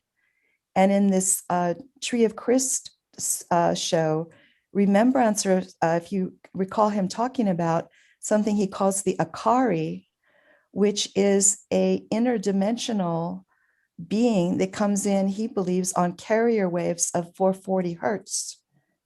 And it has a physical manifestation that can be seen under the microscope as these little spider-like things that are like mites that live in our blood, but also exist astrally and interdimensionally. And so I'm tying all this together with the idea of what kills them completely so that they no longer enter our body. Is this cycle of dry fasting can perhaps be a huge key, but it has to be done very intelligently and with deep reverence for the body's desire, not your own ego in warrior mode. So we have to really surrender to the mother to understand that there's a process and an intelligence that the body wants to use. And so this has been something that I really have been on fire with to understand, because once we have gotten ourselves to this perfection of inner chemistry, we are no longer haunted or pulled or tempted into the left brain system, and we can ride that magical dragon forever in the right brain. And so as we do that more and more in alignment with this, the embrace of the Father, Mother, God, Christic tree that Charlie and Amber are teaching us, we're free to share our gifts. And that's when I believe that we step into the fullness of the heaven on earth, is when we're all in that place of freedom from anything that's been attacking us or that we've been co-creating in alignment with. So I'll have that transcript ready for you in about a week. And I hope that you enjoy it as much as I have been. It's been inspiring me greatly. So that's all I have for you right now. And I love you all. And that's it. Oh yeah, that's all. That's all you gave us, Kira. Devon. What the hell? I haven't seen that video that you're talking about, but my God, I'm just thinking, holy, all the energy I put into trying to make it as a musician and everything, I'm going to get all that back. Is that what you're telling me? Like, Yes, yes, Well, you are. well, that's what the Redeemer archetype is about. And wouldn't you rather be in the Redeemer archetype? He's the guy that beat Vegas. He's the cool guy that walks in with the shades and just says, "Give me all my money." I You know, love that. Gonna do it's me like a song give like it all. that. And so we have to claim it. And I know that that's probably a What- mystical thing that we do in meditation with the Redeemer archetype within ourselves, you know, but that's something that we can explore together. That's The true amazing. Nasara. I've never, yeah, I've never heard, I never saw that video. I didn't really know, but that just is tweaking my interest big time. That's really, really amazing. I can't wait for it. And wow, thank you for doing all that work on it and dedication. Wow. Thanks, Kira. You're so welcome. It's been a joy, and I'm the beneficiary of all that service, of course. Not to mention us. So wow. Well done. You are amazing. We love you. We love you Oh, so much. right back at you guys. We love you. Truly. Wow. Like a mama bear, sister, taking care of business. Not business, the isness. My bad, the isness. She's been taking care of the isness. Wow. How about that, friends?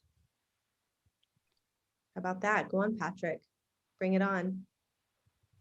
I didn't see the whole video of Remembrancer and Charlie and you regarding the Christ spiral, but did he also show a picture where the Fibonacci spiral and the Christ spiral are on top of each other?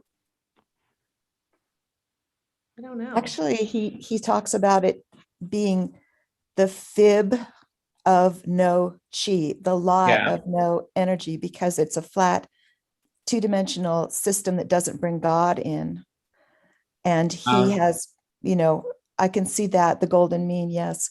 But he and Charlie have talked about that there's a center between 1.618 phi and the 3.14 pi. And that center point is at the level state, the level bone in the brain even of 2.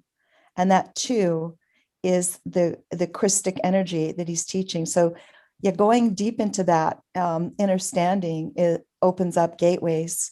And so that's why I wanted to deep dive and get it all down for you folks. Yeah. What you see here is that The middle. the red one is Yeah. the Fibonacci spiral, Mhm. and the other one is the Christ spiral. And just as Charlie says, the Fibonacci is the downward causation. Yeah.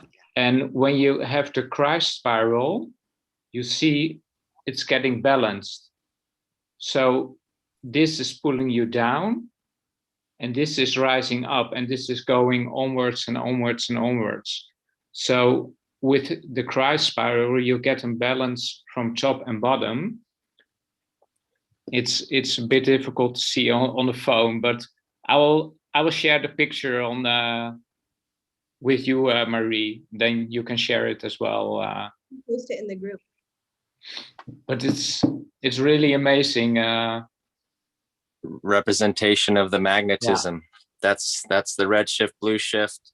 The 0 point is the middle, is the black hole. It's exactly spot on to what we're getting to, Patrick. Beautiful, beautiful, beautiful. And in the juicing and the rising of the energy, I had this morning a call with a small group, and there was just one participant now, and we do a weekly setting of our intentions and holding the intentions for each other.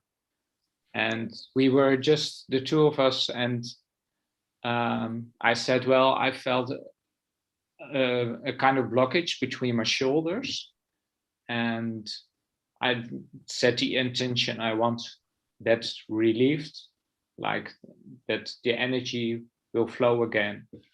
And without knowing what I am doing and the juicing and what was going on, after the 10 minutes of meditation, she said, well, I feel like there's a small bit of drip down, and from the bottom up, there is a huge wave of energy going up. And it was, oh my God, that's exactly what's going on. So it was a real confirmation, oh, well, you're on the right way. And yeah, I feel so blessed in that regard.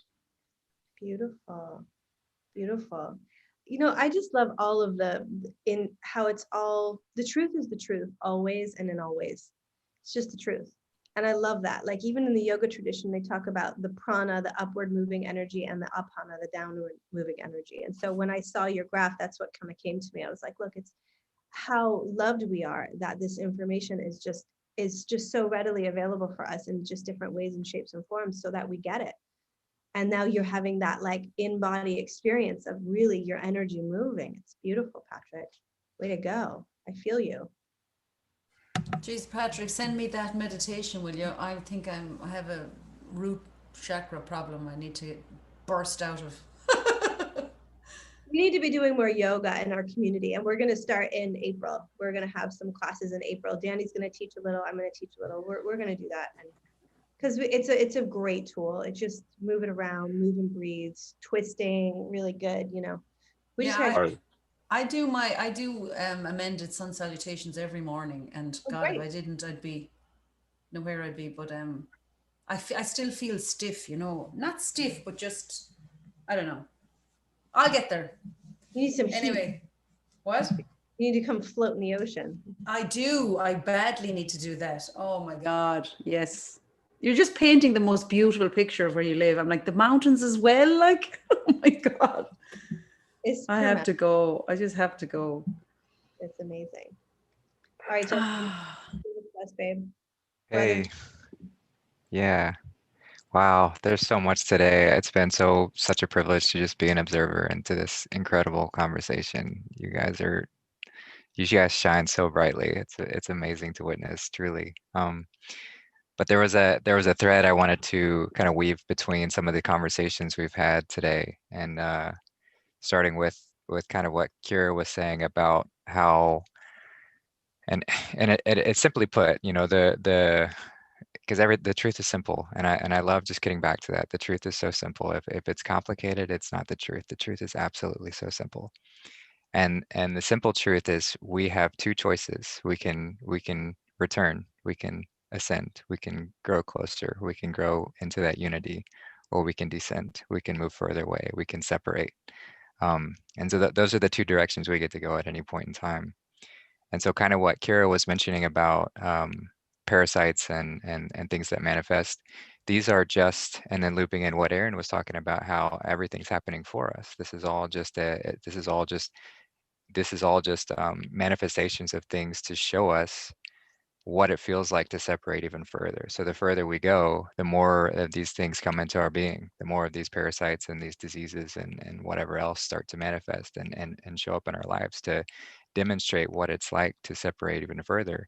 And that's our choosing. We get to ask that kind of questions and experience what that's like. But they're there for us. They're there for us to be that tangible reminder to say like, hey, you know, we can flip around. You can flip around anytime you want to. You can start going the other direction. We can go back to the mother and use her infinite wisdom, use her infinite gifts of healing to reunite us and get us back on track, get us back onto that journey. And then Alan, you brought it in so beautifully with the fact that when we do recognize that the path is to reunite and is to use the mother to go onto this path and to start healing ourselves, we're again tempted by the separation game to view others as separate, and that we have to convince them. We have to try and trick them or force them or get them to see, because we're excited in our healing journey, but it's a separation. When we get into that mentality of like, I know this and they're separate. And so I'm viewing them as separate, and I'm going to try and tell them. And we get stuck in that separation game, and we actually flip back and we start going back down again a little bit. And so we experience the pain of that manifesting in our lives when we try and do that. But it's this recognition that everything that's happening, even for those who are not seeing where I'm at, it's for their benefit to learn, and I can't rob them of that experience. And so just truly stepping into that and being that representation and saying, I am healing. Wow, I am healing. I am on this journey, and I am shining, and I'm shining so brightly, and I'm going to shine so freely and so brightly and so abundantly for all to see. And if you don't choose to see it, that's okay. That's all right. That's not what I'm here for. I'm just here to be. And when we make that flip, then we keep rising, and others can't help but notice. And there's no inner turmoil, there's no pain experience.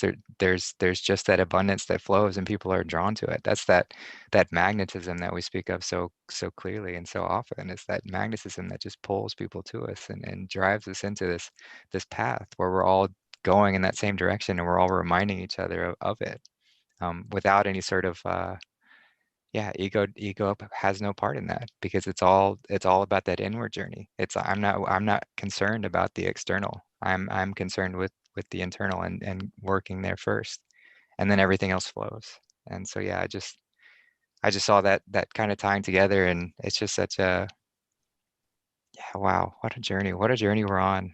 What a beautiful family we get to be a part of, and what a beautiful company we get to experience with. I'm so grateful you all are here. So grateful to have found you again. So beautiful. Love you so much. Love fest. Wow. Justin, that was such a good tie-in though. It was perfect. Thank you. So good. Wow. Right? How about this? Can you believe this is happening?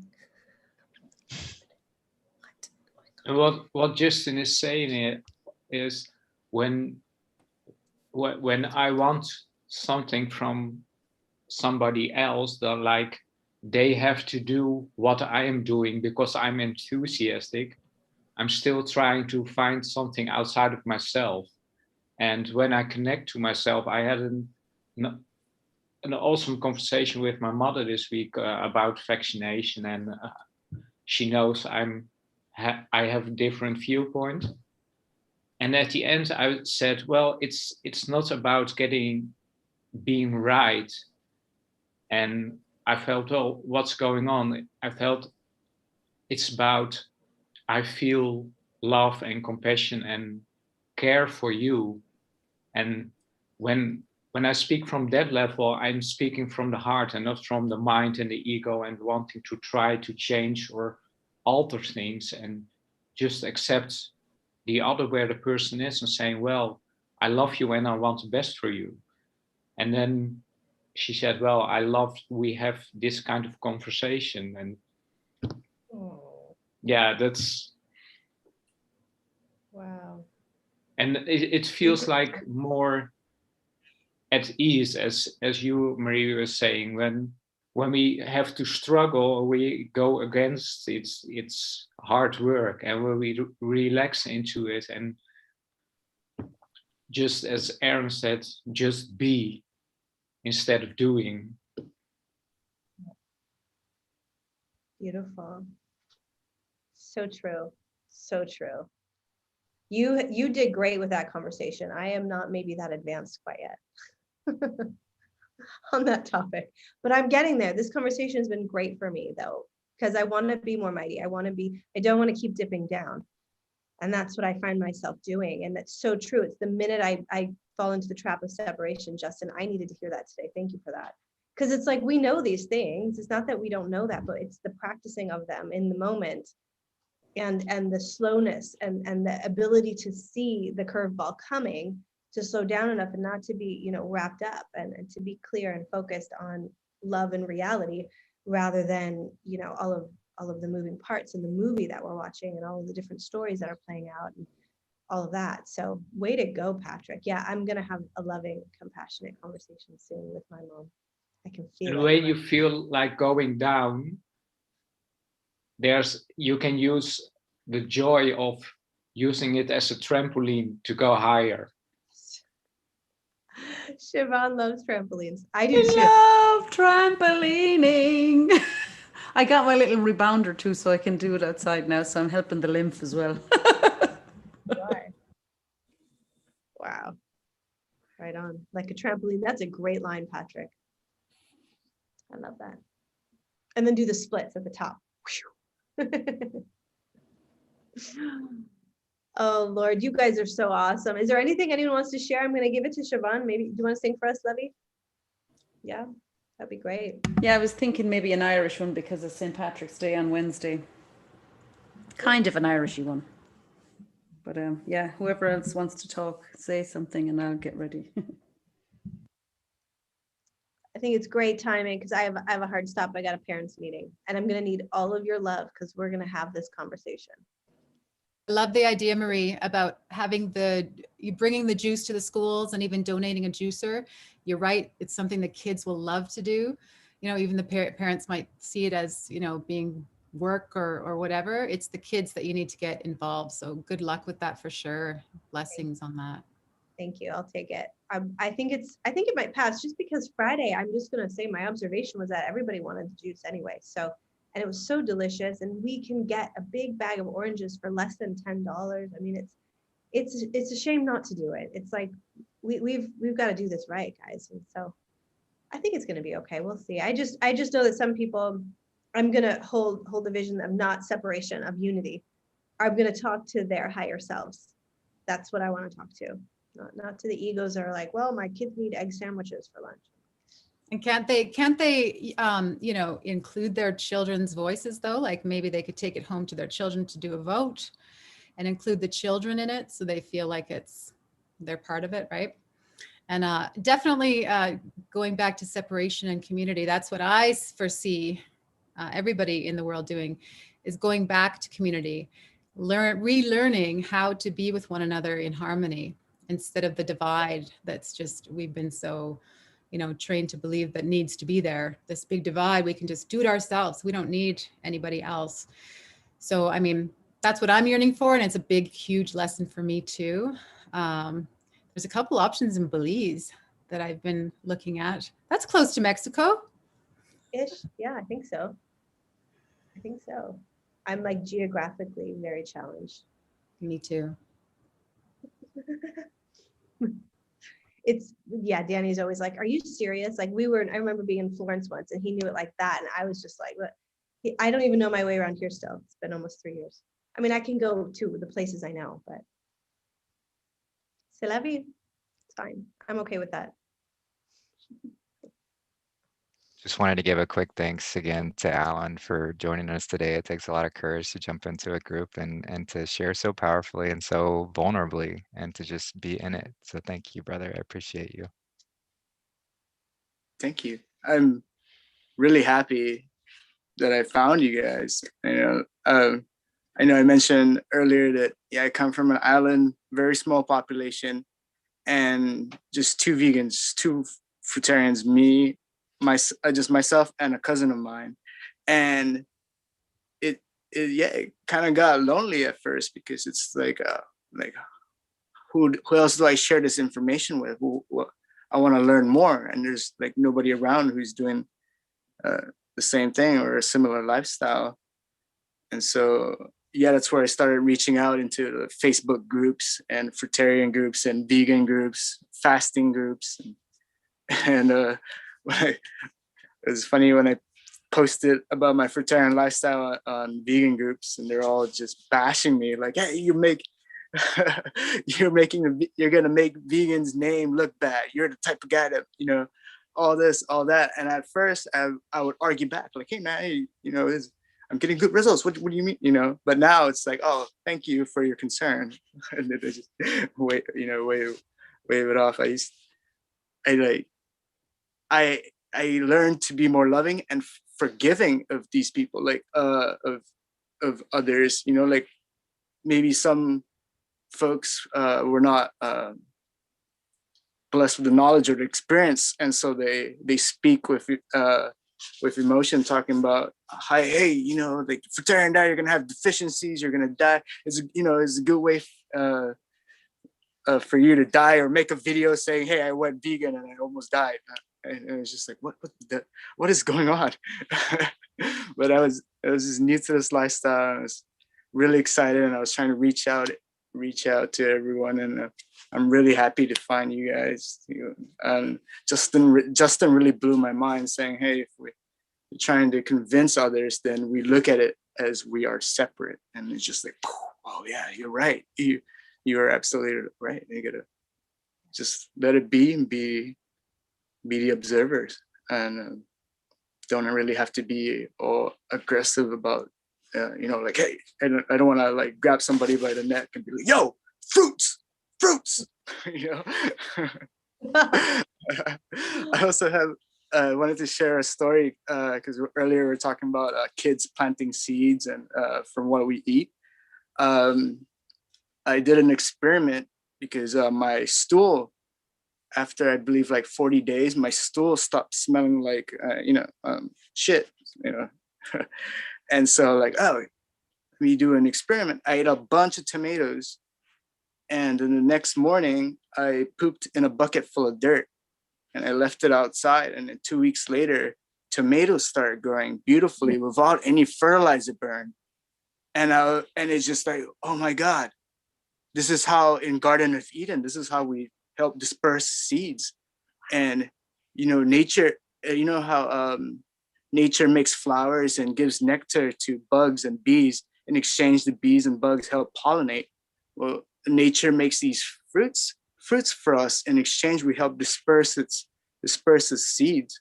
And so I try to be like, okay, I'll eat what's seasonal, because nature knows kind of what we need in what season. Like in the wintertime, a lot of citrus in Japan is seasonal, and citrus got a long shelf life, and it keeps you warm. So it's like, oh, nature knows what we need to at that time, and keeps us healthy, or gives us nutrients, and so that we can continue help spreading and dispersing its seed. And I feel like, oh, our ancestors back then, we were so much closer and in tune with nature, and nowadays we aren't. And so when I tell these kind of stories to people are like, what?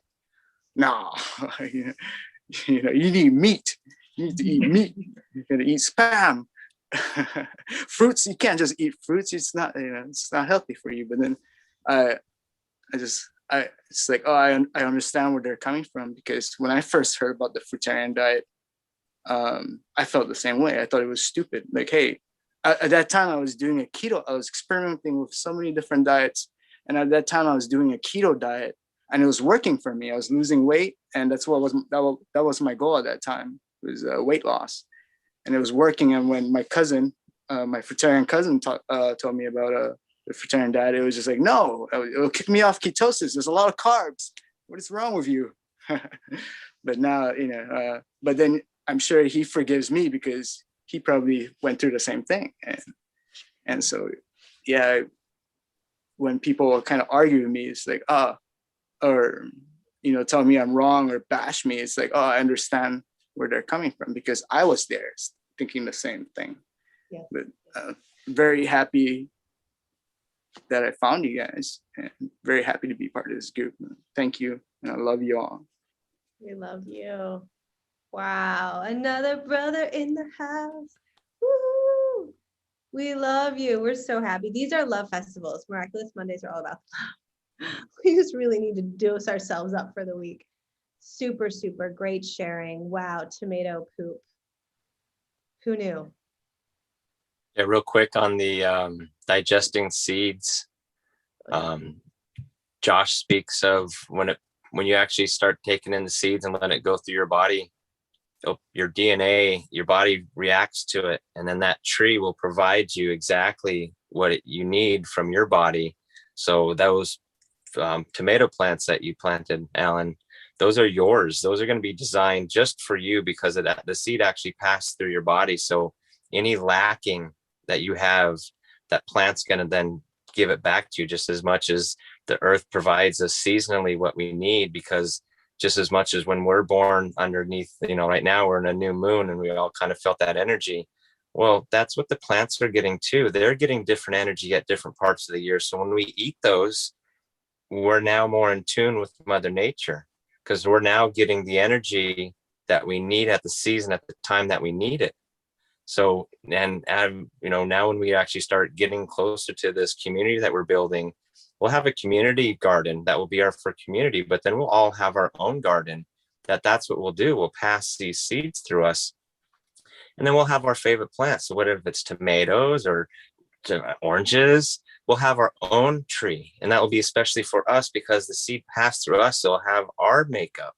And it's just such a beautiful place when we really start harmonizing with what's out there, Mother Nature and the Heavenly Father. It's just our thoughts, and we can bless everything. Like Charlie says, like once you get to a point, like, yeah, what is this Monsanto stuff? What is it?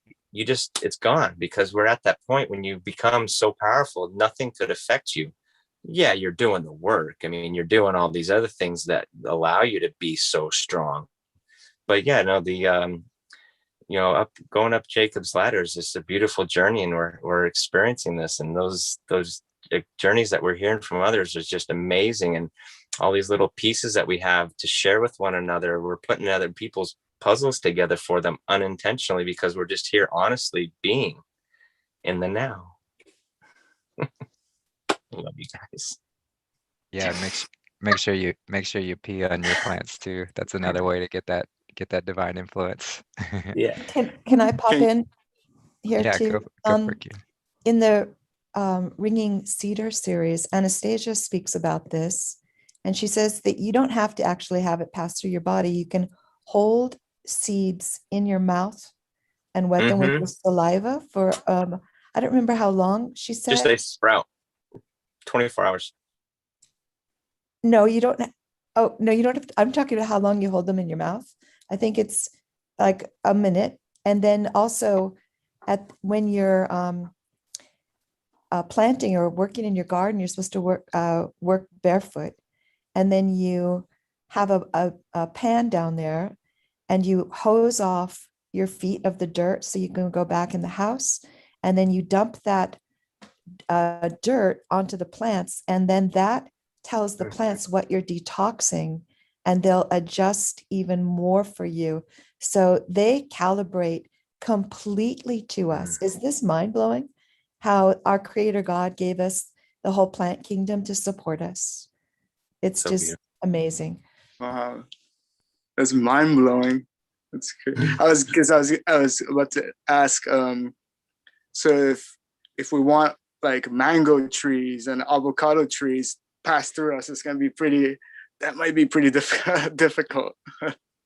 But I've also heard about the saliva, like it picks up like our DNA in our saliva and knows what we're lacking or what we might need.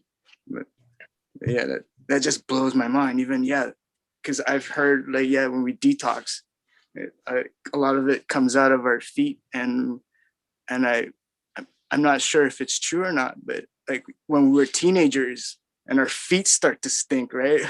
Where our body's so strong, it's still fighting, it's detoxing all that crap that God bless our parents. They probably didn't know, that my mom's feeding me boxed milk and fake cheese and the spam and bacon. And I think as we're still, our bodies are still strong as we're teenagers, and so it's detoxing at a great level, and our feet start to stink when they sweat. And I was like, oh, is this part of the detox? That's why it stinks, because we're getting rid of all that toxin. And it just blew my mind about the feet part, right? It knows what we're detoxing out. And this is great. I learned a lot just from this session, and I want to thank you guys again. I love you guys. Welcome to the family. This is way too, this is just beginner stuff for us now. I'm trying to catch up, it's like, whoa!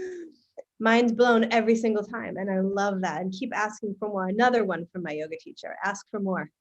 Just keep asking for more. When you think you can't take anymore, just keep asking for more. Beautiful. All right, Siobhan, you guys are so amazing. I love each and every one of you so much. I'm so grateful for our times together.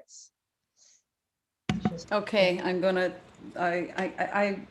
saying I'm gonna do an Irish one, and it's not really Irish, but since it's St. Patrick's Day, it's well known in Ireland, and Paul Brady had a kind of a hit with it. I recorded it with them.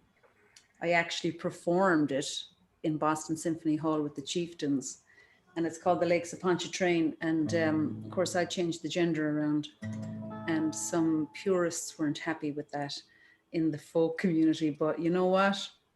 Whatever. I'm going to do it my way, aren't I? Okay, I have to take this out. Hang on. You're in for a treat, Alan. Push it over another bit. It'll be loud.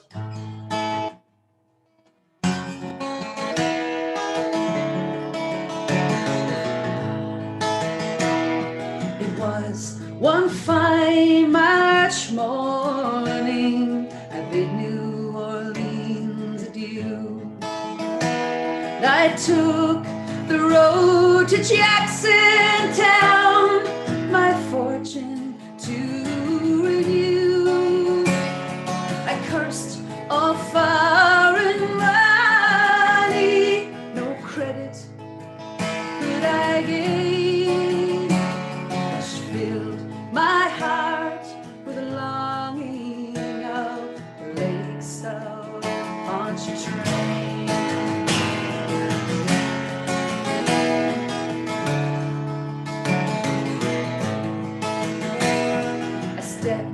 On board a railroad car beneath the morning sun, and I rode the rods till evening, and I laid me down again. All strangers there, no friends to me, till a dark boy towards me came.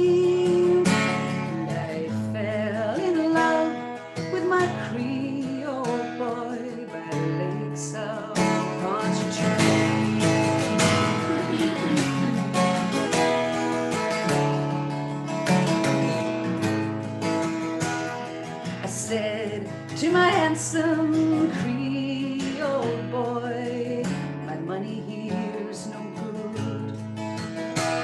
If it weren't for the alligators, I'd sleep out here in the woods. You're welcome here, kind stranger, from such sad thoughts refrain. Welcome, strangers, by the lakes of Pontchartrain.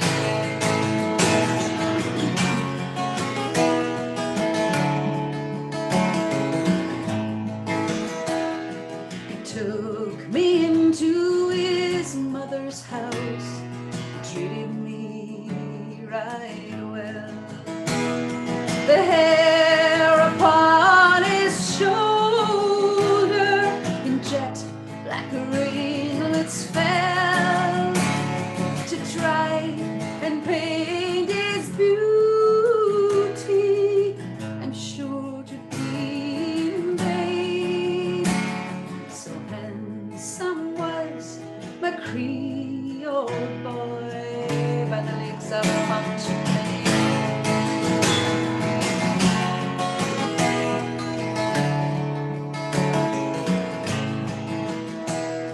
I asked him if he'd marry me. He said that ne'er could be, for he had got a lover, and she was far at sea. He said that he would wait for her, and true he would remain till she'd return to her Creole boy by the lakes of Pontchartrain.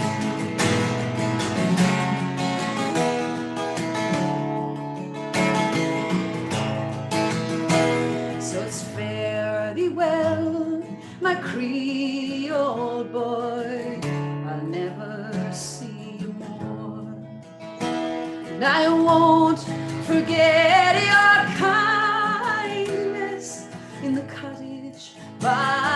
the shore, and at each social gathering, the flowing gold I'll drain, and I'll drink to the health of my Creole boy by the lakes of Pontchartrain. And I'll drink to the health of my Creole boy by the lakes of Pontchartrain.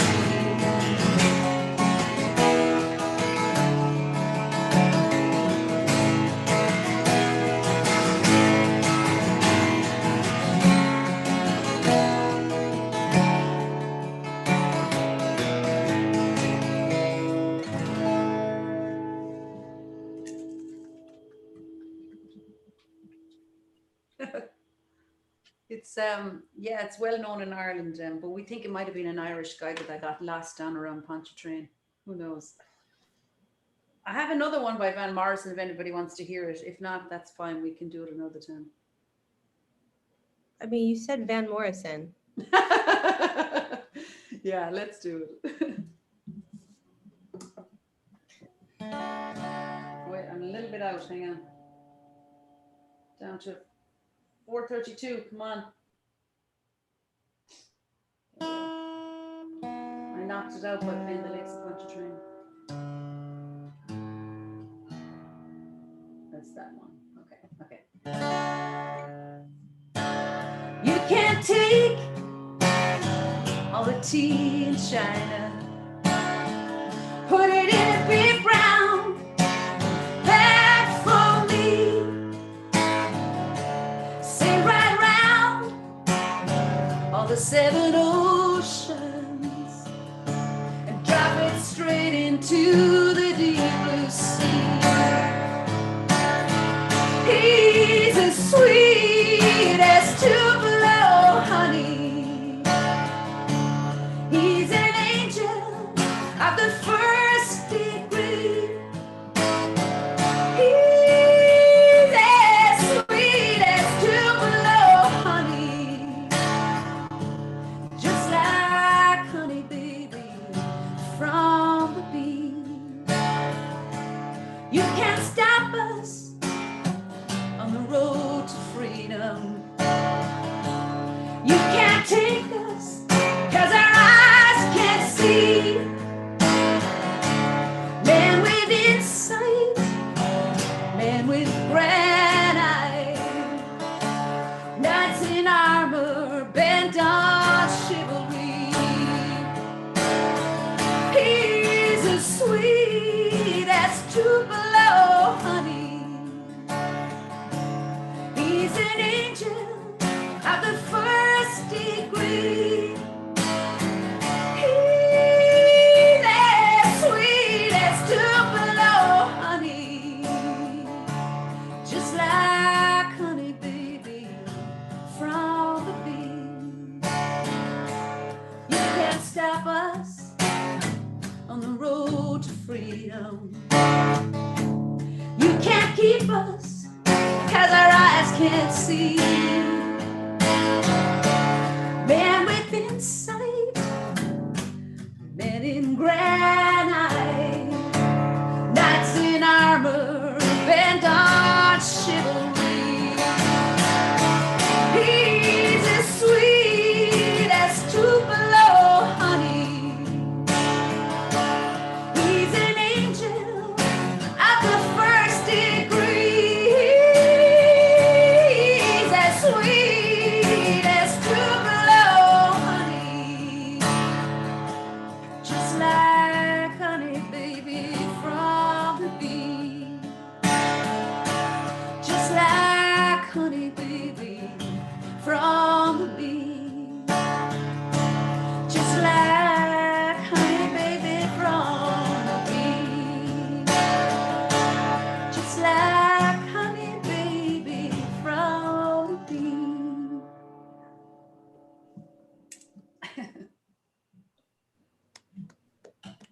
Wow, that's us. Dear, I know. We're sweet as honey. That's what I'm putting in my lemon water. We're sweet as honey, all of us. Yes. That's why I thought I'd do that one, because we're just milk and honey and doing all that good stuff. So yeah, thanks guys. That was a great song for today, Siobhan. Way down. Good. Yeah, and I never know what to be doing, so I get little inspirations before and through it, so that's good. Wow. So it's great today, lads. I just loved listening. So thanks. Well, we love you. So have a happy St. Patrick's Day, Patrick. Yay, Patrick. Patrick, you're in, did you say Netherlands? And is there any like Irishness there with your name or anything?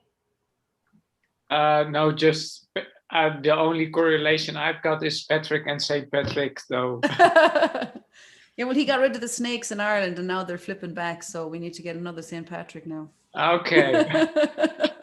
Those snakes. Wow. Yeah, so anyway, thanks guys. Have a great week. We love you all. Love you all. Love you. We'll see you next week. Lots of love. Hang out in the group if you want, that Mighty Companions group, if that serves. And then Kira's group with the juicing, and Alan, stay in touch with me. We'll hook you up. We love you. We love you. We love you. Thanks for being here, everybody. Namaste. Have a great week. Bye for now.